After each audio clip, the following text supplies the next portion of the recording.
오늘은 가스펠 프로젝트 신약 1권 7번째 이야기, 예수님과 첫 번째 제자들에 대한 내용을 가지고 또 하나님께서 오늘 우리에게 주시는 메시지들을 함께 살펴볼 수 있기를 바랍니다. 여러분은 누군가에게 전화가 올 때에 그 전화에 어떻게 반응하십니까? 그 사람들의 중요도에 따라서 때때론 힘들고 어려워서 받을 수 없는 전화들이 있을 때도 있지는 않으십니까? 경황 중에 일을 하다가 그 전화를 받지 못해서 응답하지 못하는 상황들도 우리들의 삶에 종종 벌어지고는 합니다. 그리고 중요하다고 생각하면 그 다음에 다시 연락해서 그와 함께 대화하고 이야기를 하는 경우들이 우리는 많이 있을 수 있습니다. 오늘 만약에 예수님께서 여러분에게 전화를 하신다면 여러분은 그 전화를 어떻게 받고 어떻게 응답하시겠습니까? 예수님께서 시험을 이기시고 이제 본격적인 공생애를 들어가셨습니다. 그래서 오늘 보면 17절 말씀에 보면 그때부터 예수께서는 이라고 말씀하고 계십니다.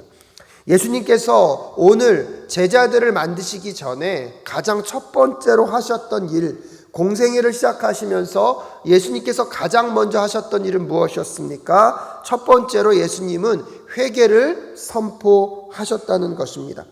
그때부터 예수께서는 회개하여라, 하늘나라가 가까이 왔다 하고 선포하기 시작하셨다라고 오늘 본문은 우리에게 말해주고 있습니다. 예수님은 제자를 삼기 이전에 먼저 하셨던 것은 모든 사람들에게 회개하라는 것입니다.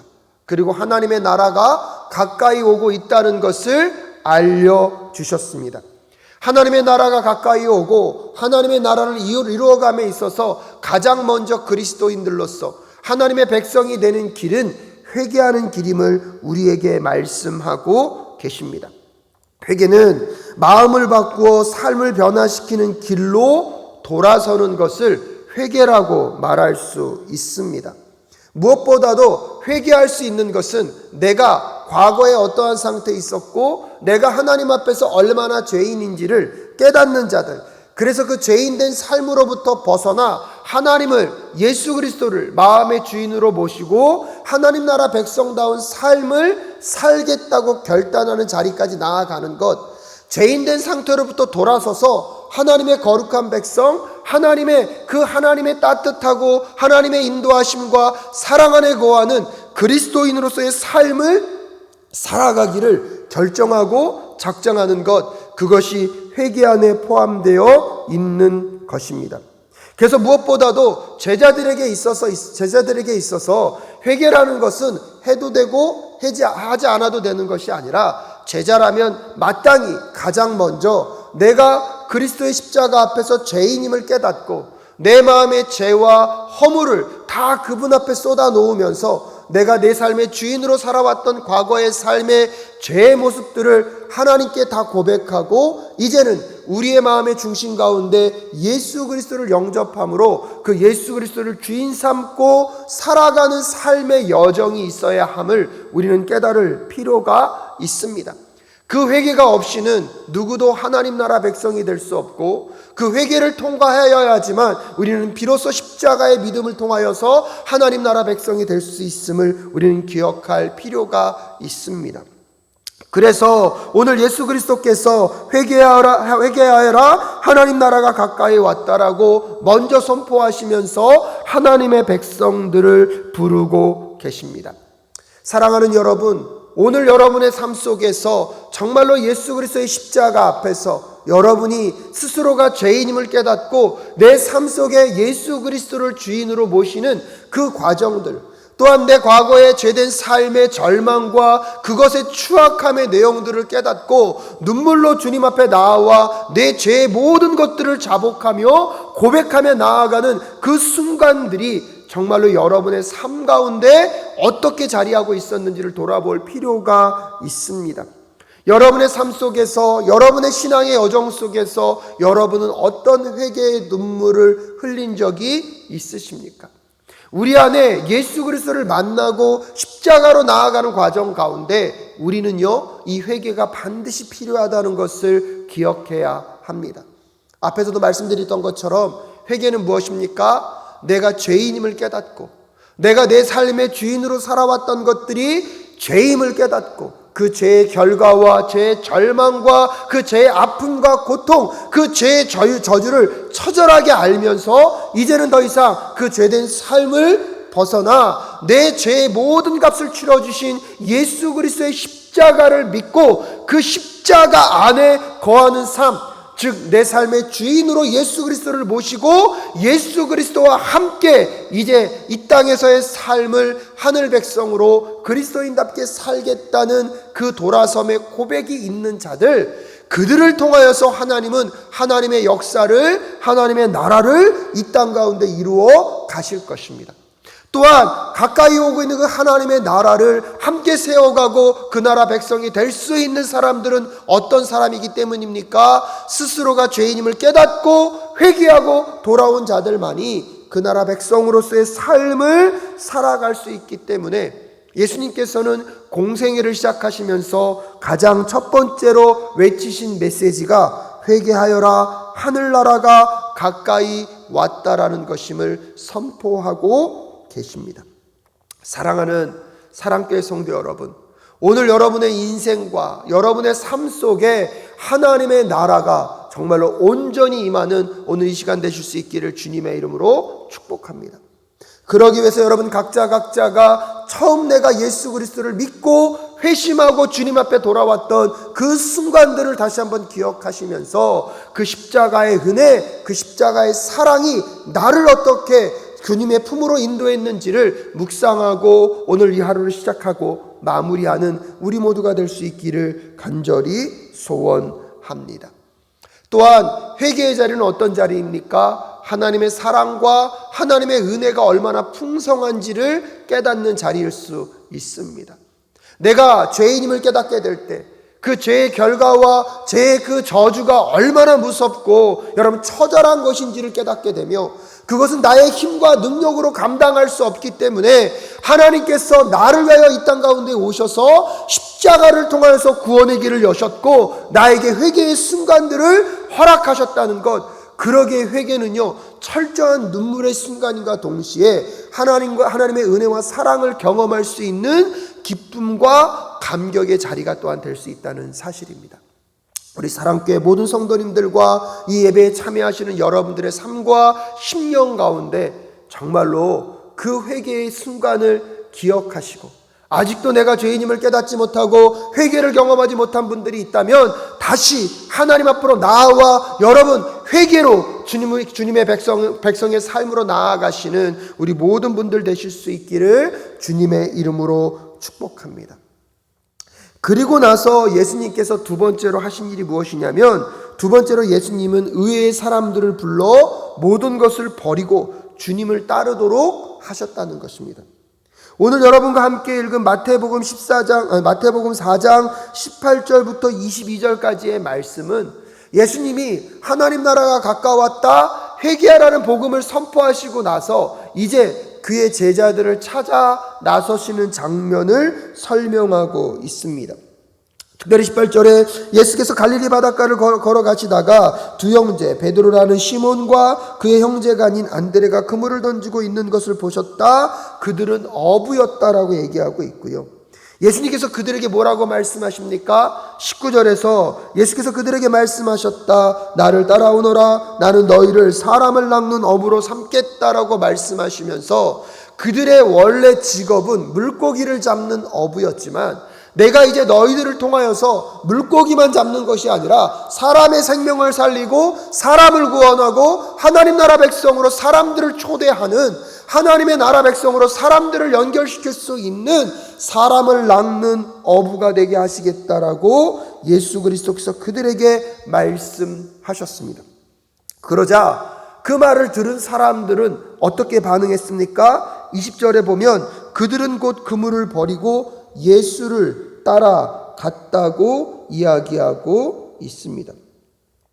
예수님은 거기서 제자들을 부르시고 조금 더 지나가신 후에 21절에 보면 예수께서 다른 두 형제 곧 세베대의 아들 야고보와 그의 동생 요한을 보셨고 그들은 아버지 세베대와 함께 배에서 그물을 깃고 있었다. 예수께서 그들을 부르셨다. 그들은 곧 배와 자기들의 아버지를 놓아두고 예수를 따라갔다라고 이야기하고 있습니다. 예수님의 제자를 뽑으심에 있어서 첫 번째는 무엇이었습니까? 예수님은 먼저 그들이 회개하기를 바라셨고요. 회개하고 주님 앞으로 나오는 자들을 제자로 부르셨는데, 두 번째로 우리가 기억해야 될 것은 무엇입니까? 예수님은 의외의 사람들을 불러서 그들에게 모든 것을 버려두고 주님을 따르도록 하셨다는 것입니다. 여기서 우리가 기억해야 될 것은 무엇입니까? 제자들의 조건이 무엇이냐는 것입니까?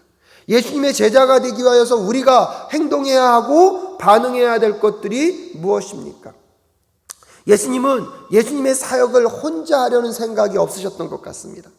혼자 그것을 감당하기보다는 예수님은 예수님의 제자들과 함께 하나님의 계획과 뜻을 이루시길 원하셨다는 것을 우리는 알 수가 있습니다.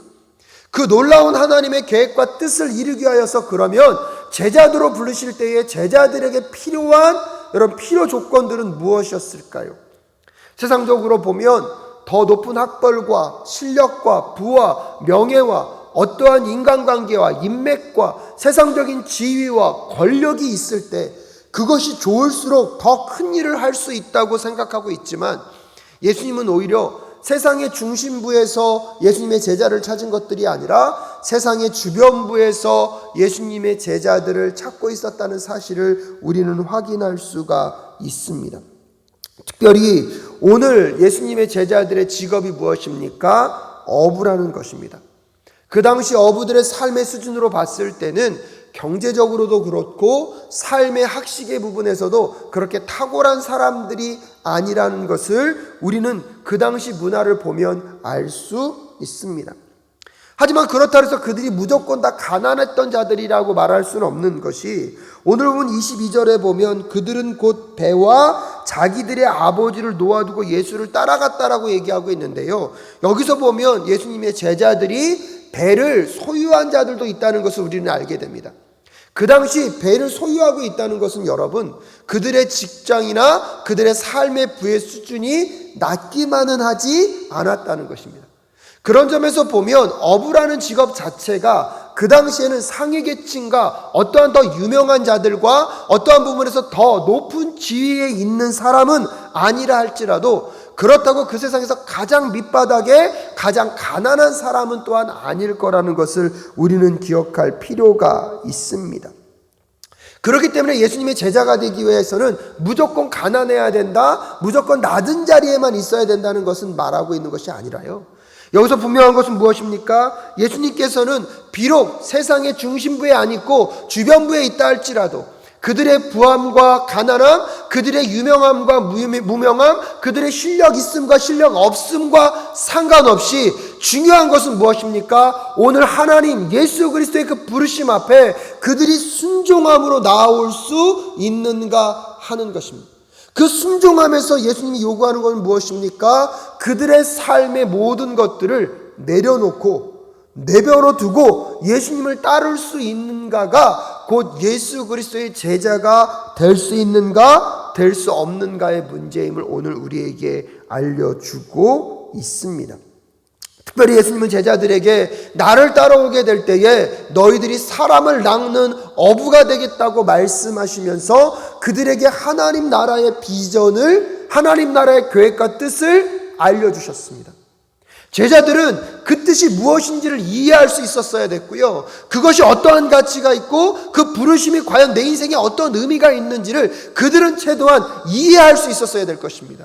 그래서 그것은 하나님 나라의 지혜를 가진 자만이 예수님의 부르심의 가치가 무엇인지, 예수님의 부르심의 의미가 무엇인지를 깨닫고, 여러분 그들의 삶의 안전을 보장할 수 있는 그들의 배를 내려다 두고 한 단계 더 나아가서 가족관계 속에서 아버지를 두고 갔다는 것은 부모를 무시하거나 부모를 무조건 떠나라는 의미가 아니라 가장 중요한 메시지가 무엇입니까? 그들의 삶의 우선순위에 이제는 그들의 직장과 그들의 가족관계와 그 모든 것들이 아니라 오직 예수 그리스도가 가장 삶의 우선순위가 된 자들이 예수님의 부르심 앞에 반응하며 모든 것들을 내려놓고 그분을 따를 수 있는 순종의 자리로 나아갈 수 있다는 사실을 우리는 기억할 필요가 있습니다. 사랑하는 여러분, 예수를 따르는 자가 예수님의 제자입니다. 그렇다면 누가 예수님의 제자가 되어야 합니까? 그것은 예수를 믿고 구원받은 모든 백성들은요, 다 예수님의 제자가 되어야 합니다. 예수님의 제자가 된다는 것은 누구는 하고 누구는 하지 않아도 되는 선택사항이 아니라 예수를 나의 구주, 나의 하나님으로 영접하여서, 여러분 앞에서 말한 것처럼 정말로 내가 죄인임을 깨닫고 내 삶에서 완전히 과거의 죄된 삶에서 돌아서서 예수님을 내 삶의 주인으로 모시고 십자가를 따르는 삶을 살겠다고 하는 그 모든 그리스도인들은 곧 예수를 닮아가고 예수를 따라가야 하는 제자가 되어야 합니다. 그렇다면 어떤 사람들이 제자가 될 수 있습니까? 세상에 유명하거나 무명하거나 세상에서 실력이 있거나 없거나 부한 자들이나 가난한 자들의 조건이 아니라 그 모든 것들은 상관없습니다. 오히려 정말로 회개의 눈물을 흘리고 내 삶의 가장 중요한 우선순위가 예수 그리스도임을 인정하며 그분의 부르심 앞에 반응하며 나아갈 수 있는 자들, 그들이 예수님의 제자가 될 수 있다는 사실을 꼭 기억하는 이 시간 되실 수 있기를 주님의 이름으로 축복합니다. 그래서 예수님은 의외의 사람들, 하나님의 나라라는 그 거대한 프로젝트, 그 위대한 일들을 감당하기 위하여서 세상 사람들은 더 유명하거나 능력 있거나 실력 있거나 부한 사람들과 함께 일하려고 하는 그 원칙을 깨시고 오히려 예수님의 관심은 어디에 있습니까? 그들의 실력과 그들이 갖고 있는 어떤 재능과 그들의 부의 문제와 상관없이 이 하나님의 나라의 가치를, 이 하나님 나라의 비전을 볼 수 있는 하나님의 지혜를 갖고 오늘도 그들의 삶의 가장 우선순위에 예수 그리스도를 둘 수 있는 자들, 그러기 때문에 예수님이 오늘 내가 너희로 인하여서 사람을 낚는 어부가 되겠다고 하시는 그 비전 앞에 그들의 배도 내려놓고 그물도 내려놓고 때때로는 가족관계도 하나님보다 더 앞세우지 않도록 하나님 앞으로 나아가는 자들을 통하여서 예수님은 그의 제자로 삼으셨다는 것입니다. 오늘 이 밤에 우리 예배에 참여하시는 모든 분들이 예수 그리스도의 제자가 되실 수 있기를 주님의 이름으로 축복합니다. 정말로 십자가를 통하여서 여러분이 하나님 나라의 지혜를, 하나님의 지혜를 가짐으로 세상의 가치관을 뛰어넘는 하나님 나라의 가치를 볼 수 있기를, 세상의 기준을 뛰어넘는 하나님 나라의 기준을 볼 수 있기를 주님의 이름으로 축복합니다.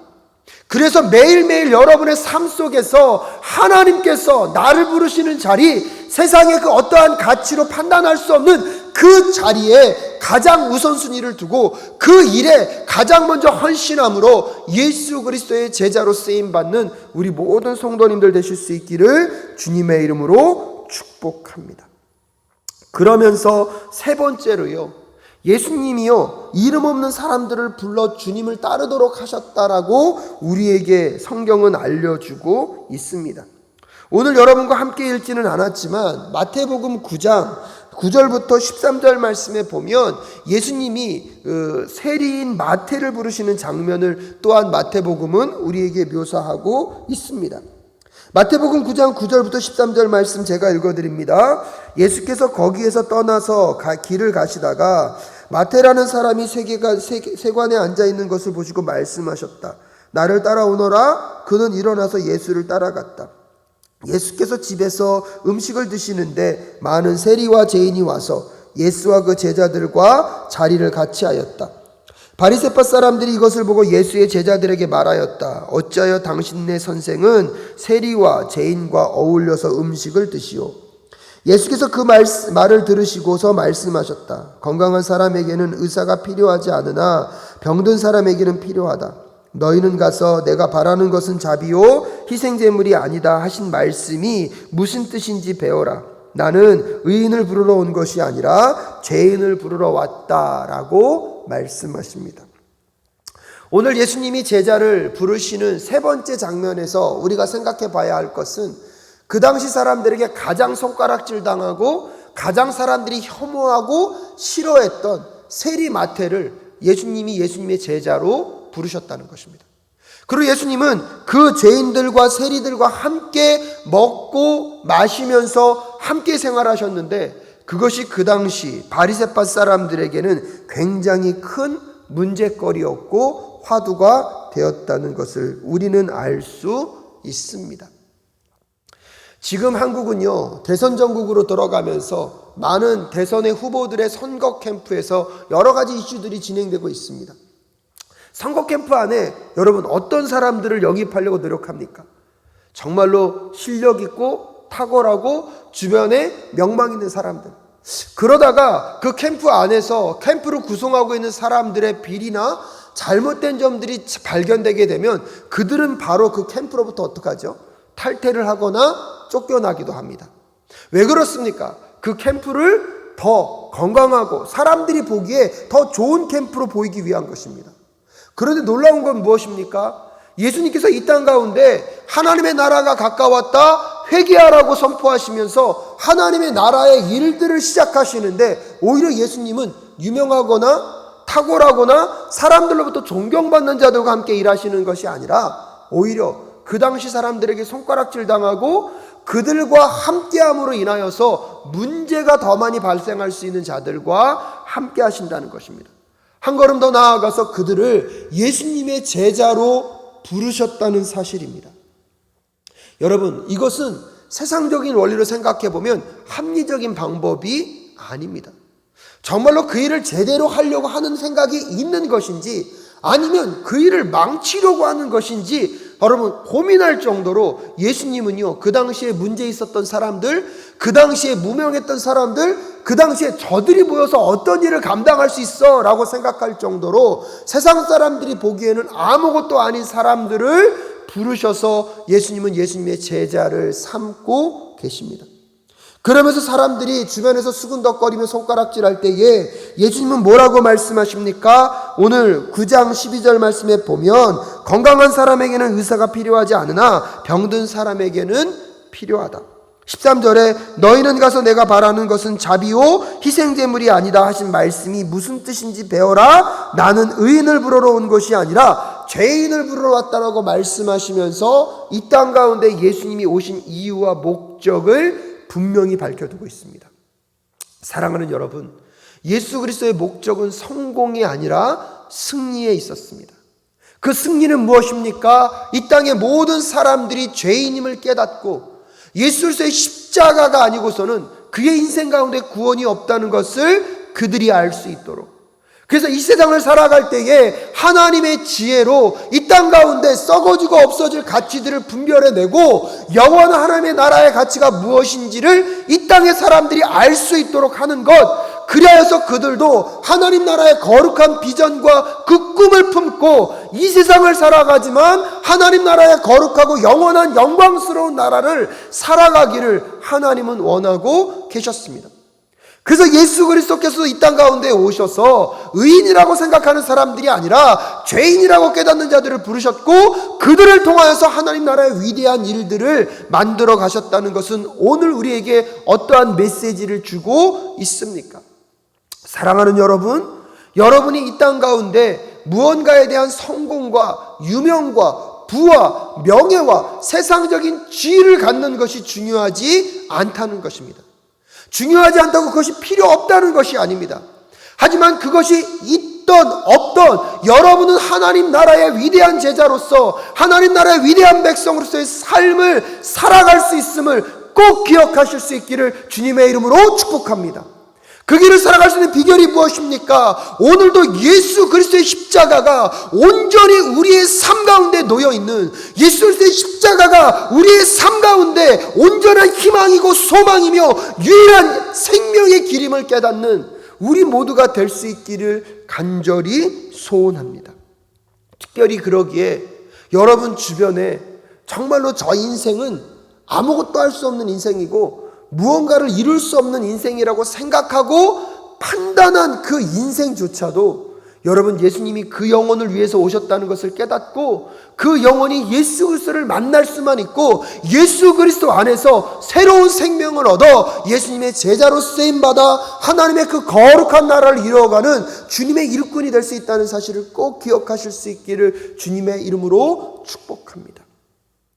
또한 혹시 지금 여러분의 인생과 삶을 두고 나는 아무런 짝에도 쓸모가 없고 나는 정말로 처절하게 아무것도 아니라고 생각하시면서 여러분의 삶 속에서, 여러분의 인생 속에서 여러분의 가치를, 여러분의 삶의 이야기들을 너무나 낮게 평가하고 있는 분들이 계시다면 여러분을 위하여서 이 땅 가운데 예수 그리스도는 오셨습니다.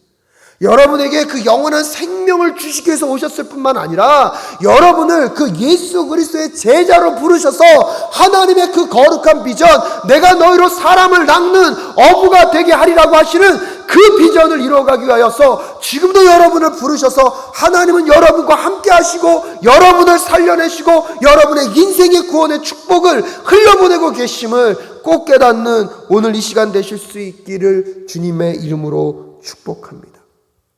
그러기에 여러분께 오늘 다시 한번 말씀을 마무리 지으면서 부탁드리고 싶은 것은 그것입니다. 사랑하는 여러분, 예수 그리스도의 십자가 앞에서 여러분은 여러분 스스로가 죄인임을 깨닫고 회개의 눈물을 흘리신 적이 있으십니까? 그 회개의 자리가 여러분에게 소망의 자리고 여러분에게 생명을 줄 수 있는 자리임을 깨닫고 여러분 그 회개의 자리로 나아가는 오늘 이 밤 되실 수 있기를 주님의 이름으로 축복합니다. 그 십자가를 통한 회개만이 우리의 생명을 살릴 수 있고 우리의 죄의 문제를 해결할 수 있으며 우리의 영원한 저주로부터의 해방을 그 십자가 앞에서 우리가 죄인임을 깨닫고 흘리는 그 회개의 눈물 가운데 하나님의 은혜와 긍휼로 이루어질 수 있음을 고백하며 나아가는 우리 모두가 될 수 있기를 간절히 소원합니다. 그 회개하고 주님 앞에 나온 자들을 하나님은 제자로 부르십니다. 예수 그리스도는 제자로 부르십니다.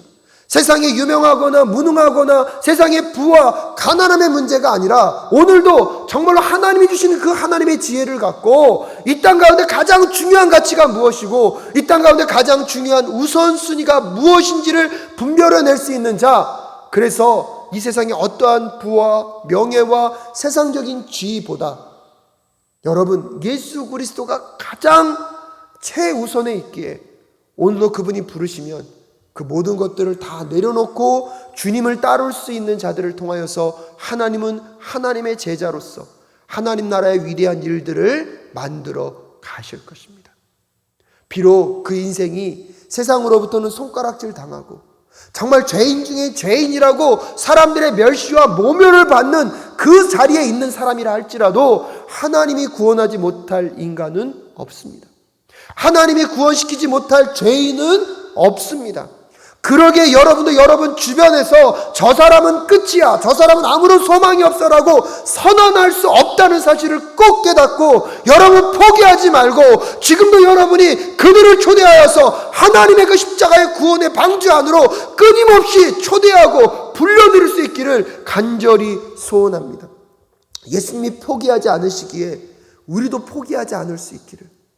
그래서 끊임없이 여러분 주변에 하나님의 백성으로 돌아와야 할 그리스도의 복음을 통하여서 구원을 받아야 할 그 사람들에게 끊임없이 다가가 그들을 주님의 품으로 인도해내는 우리 모두가 될 수 있기를 간절히 소원합니다. 왜 그렇습니까? 예수님의 제자라면 예수님이 걸어갔던 길을 가는 것입니다. 예수님의 제자라면 예수님이 가셨던 그 길을 똑같이 가는 것입니다. 의인들이 아니라 죄인들을 부르러 오셨기 때문에 정말로 우리의 삶의 주변에서 여러분 구원받지 못한 자들을 향하여서 끊임없이 나아가 그들을 그리스도의 품으로 인도해내는 것, 그것이 제자로서의 삶임을 기억하면서 오늘도 우리가 예수를 믿고 구원받은 그 은혜와 감격 안에 우리의 삶이 얼마나 그리스도의 제자로 살아가고 있는 삶인지를 살피시고 점검하는 이 하루가 되실 수 있기를, 또한 다시 한번 결정하며 결단하며 나아갈 때 예수님의 제자로서 정말 조건 없고 자격 없는 나를 먼저 구원하시고 나를 불러주신 그 하나님의 은혜에 반응하며 우리의 삶과 우리의 시간의 모든 것들을 예수 중심의 삶으로 다시 결단하며 나아가는 오늘 이 저녁 되실 수 있기를 주님의 이름으로 축복합니다.